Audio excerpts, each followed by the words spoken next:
Hello साथियों, तो basic prelims के लिए हम कुछ महत्वपूर्ण फैक्ट को देख लेंगे। ऐसे क्वेश्चन बन सकता है या मेंस में आप इसको इस्तेमाल कर सकते हैं लिखने के समय में।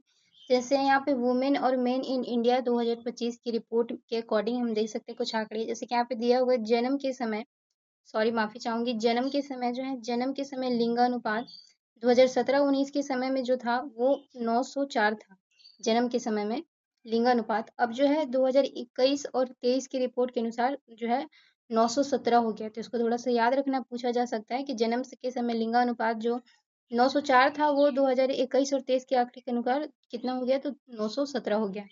ठीक है, आगे बढ़ते हैं। महिलाओं में बेहतर स्वास्थ्य और जीवित रहने की दर में सुधार का संकेत देखा गया है। इस पॉइंट को भी ध्यान रखना है। आगे देखते हैं, प्राथमिक से लेकर उच्च माध्यमिक स्तर तक शिक्षा में महिला पुरुष समानता प्राप्त हो चुकी है, यानी समानता अब आ गई है महिला पुरुष की शिक्षा में। आगे थोड़ा सा पॉइंट को हम देखेंगे तो देखते हैं कि उच्च शिक्षा में महिलाओं का सकल नामांकन अनुपात, इस बात को आप समझते होंगे सकल नामांकन अनुपात से, कि महिलाओं के उच्च शिक्षा में महिलाओं का जो सकल सकल नामांकन जो अनुपात है वो 2021-22 में कितनी थी, तो 2021-22 में जो थी वो 28.5% थी। कितनी थी? 28.5 थी, जो बढ़कर जो है 22-23 में, 21-22 में इतनी थी 28.5, जो बढ़कर 22-23 में कितनी हो गई है, तो इस आंकड़ा को याद रखेंगे कितनी हो गई है, तो 30.2% हो गई है। इस बात को ध्यान रखना है कि उच्च शिक्षा में जो महिलाओं का 30.2% जो है सकल नामांकन अनुपात हो गया है। क्वेश्चन बन सकता है। आगे देखते हैं कि जबकि पुरुषों का यह आंकड़ा जो है, पुरुषों का यह आंकड़ा कितना है, तो पुरुषों का जो ये आंकड़ा है वो 28.3 से बढ़कर 28.9, ज़्यादा इसमें सुधार नहीं हुआ। तो पुरुषों का आंकड़ा 28.3 से लेकर 28.9 तक हुआ है, ये याद रखना। श्रम बल भागीदारी, जिसे हम लेबर फोर्स पार्टिसिपेशन रेट कहते हैं, उसमें वृद्धि हुई है, इसमें वृद्धि हुई है। तो देखते हैं कितनी वृद्धि हुई है, आगे बढ़ के हम देखेंगे कि खासकर देखते हैं कि ग्रामीण महिलाओं में यह दर 2022 में जो था वो कितना था, यानी कि श्रम बल भागीदारी 2022 में महिलाओं में कितनी थी, तो 37.5%। कितनी है?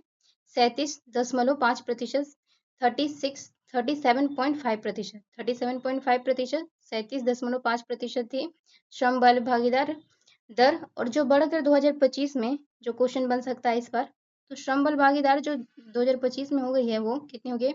35.9%। कितनी है? 35.9% हो गई है। तो इसको थोड़ा ध्यान रखना है। आगे बढ़ते हैं। 2017 से 25 के बीच में जो प्रबंधकीय पदों में कार्यरत पुरुषों की जो संख्या है वो 73.80%, यानी 80 में वृद्धि हुई है। जबकि महिलाओं की संख्या में जो है, महिलाओं की जो संख्या है, महिलाओं की संख्या में जो है 102.54% वृद्धि हुई। पुरुष इतना हुए हैं 73 ही है पुरुष, और महिलाएं 102.54 वृद्धि हुई। किसमें? जो प्रबंधकीय पद होते हैं उसमें कार्यरत महिला और पुरुष के बारे में बताया गया। थोड़ा सा इस बात को ध्यान में रखते रहना है क्योंकि क्वेश्चन बन सकता है। तो ये जो है याद रखिएगा कि जन्म के समय लिंगानुपात जो है वो 2017 से 19 से बढ़कर 2017 से 19 से बढ़कर जो है वो 904 से जो है 21-23 में 917 हो गया है। ये भी देख लेना है। और स्वास्थ्य में बेहतर हो गया है महिलाओं का। प्राथमिक शिक्षा में भी पुरुष और स्त्री को समानता मिल गया है।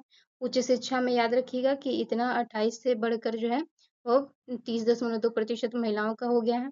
पुरुष 28.3 थे तो अब 28.9 हो गए हैं।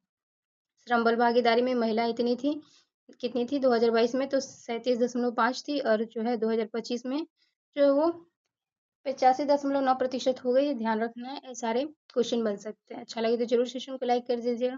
थैंक यू साथियों।